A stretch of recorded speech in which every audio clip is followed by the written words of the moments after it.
తెలుగు భాషలోని తీయదనం ఇతర భాషల్లో తక్కువని కేంద్ర మంత్రి పెమ్మసాని చంద్రశేఖర్ అన్నారు.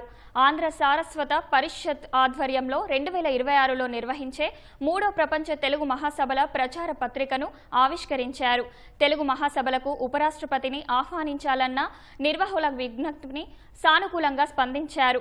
అమరావతిలో ప్రపంచ మహాసభల నిర్వహణ తెలుగువారి సాహితీ, సాంస్కృతిక, చారిత్రక వైభవాన్ని తెలియజెప్పేలా నిర్వహిస్తామని గజల్ శ్రీనివాస్ అన్నారు.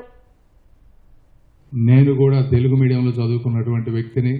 ఫస్ట్ టైం మెడికల్ కాలేజీకి వెళ్ళినప్పుడే తెలుగు కాకుండా ఇంగ్లీష్లో చదవటం మొదలుపెట్టాను.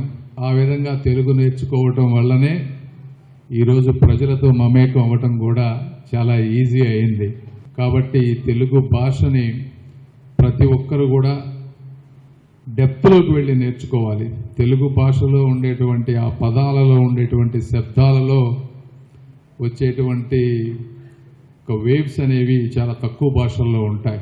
తెలుగు భాషను ముందుకు తీసుకువెళ్ళటానికి ఏమేమి కావాలో మీరు అవన్నీ తీసుకొచ్చినా కూడా తప్పనిసరిగా చంద్రబాబు నాయుడు గారి దగ్గర కూర్చొని అవి కూడా చేపించే బాధ్యత నేను తీసుకుంటాను తప్పనిసరిగా. ఈ ప్రపంచ తెలుగు మహాసభల యొక్క ప్రారంభోత్సవము మన ఉపరాష్ట్రపతి గారి చేతుల మీదుగా జరగాలని కోరుకుంటున్నా.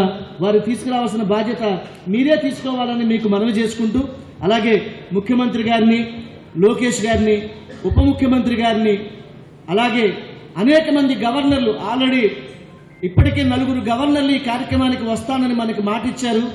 అనేక మంది పెద్దలు, సాహితీ ప్రముఖులు, కళా ప్రముఖులు, సాంస్కృతిక ప్రముఖులు, చలనచిత్ర ప్రముఖులు, రాజకీయ ప్రముఖులు అందరూ కూడా ఈ తెలుగు మహాసభలకి రానున్నారు.